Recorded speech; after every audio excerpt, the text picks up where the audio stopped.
Of course, 2022 is not a presidential election year, but that hasn't stopped all the speculation of who might be on that ballot in 2024. And 2 years out is in no way too early to declare. We know this because of the young man we met 23 years ago who was planning on putting himself into the race for the country's top job 20 years into the future. His name, Brian Anderson, and his campaign trail led him through Boise, just like the Oregon Trail. And you know, former Idaho Life reporter John Miller followed along.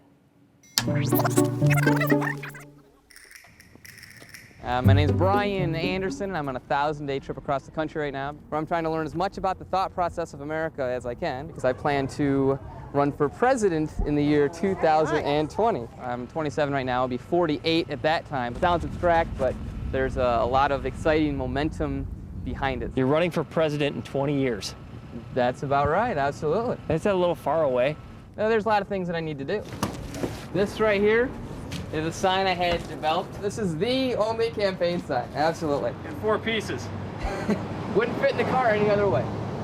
The car Brian's driving on his cross-country campaign trail. So it went sort of like that, and down, up and around, and through. Through the potato fields of eastern Idaho, on his way on down to Salt Lake City. We were on the campus of the University of Utah. And wherever Brian goes, the press train is beginning to follow. Okay, here you are. That's near Seattle. That's just south of Seattle. That's absolutely right. Okay, what we got here? Post register. Oh, eastern Idaho. What were you doing there? There I was working the spud fields for a couple days. Greatly enjoyed that. Up there. Tri-City Herald, Washington. There was a racetrack, and they needed some people parked. Look at that. You're flagging there, weren't you? I was having a good time, wasn't I? Whatever you can do, huh?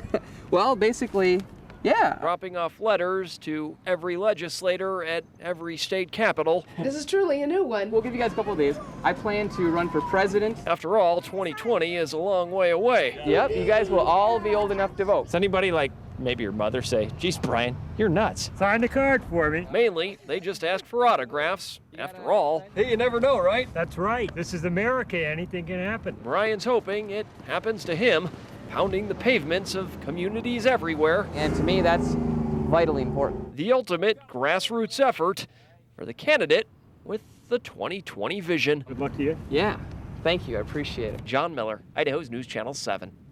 All right, that 2020 vision didn't see Brian continue his campaign, as those of you who voted in 2020 know. He wasn't on the ballot for president, didn't even make it to the primary. So where did he end up? Well, Michigan, where he started and now works as a self-development coach.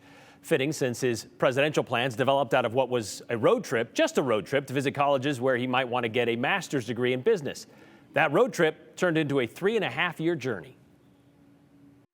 I wanted to contribute in the biggest way that I could. And to me, I'm like, how can you do that? And so it was in terms of wanting to be involved in public service at a very high level. I'm like, how could I most positively influence the country in terms of being at high level in public office? Well, the best way to lead the country is to get to know the country. And to get to know the country, you gotta see the country. All 50 states. Yeah, Brian saw them, leaving behind some shoe leather in each one.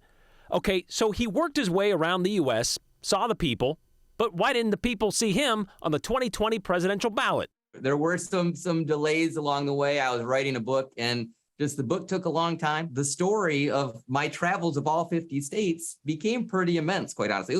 It was an incredible story, but basically the story kept on growing, and I kept on experiencing delays during my travels, just the way that I was living and subsisting in a way.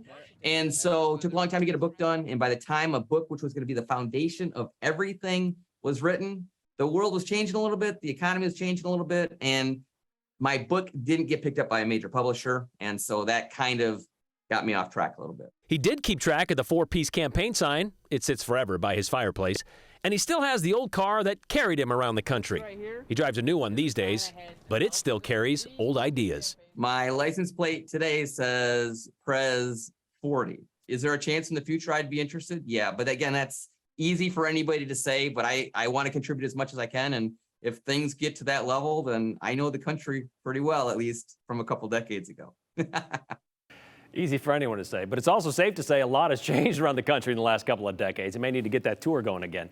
Yes, Brian got to all 50 states, not just the lower 48. He hitchhiked to Alaska, saw the aurora borealis, then spent a few years in Hawaii, like who wouldn't, writing that book that derailed his plans. Brian said he would find a job when he got to a state to help pay his way around the country. Like in Idaho, he worked a few days on the potato harvest, as he showed. He hit 3 spots here: Pocatello, Coeur d'Alene, and Boise. So can we expect to see Anderson 2040 bumper stickers in a few years?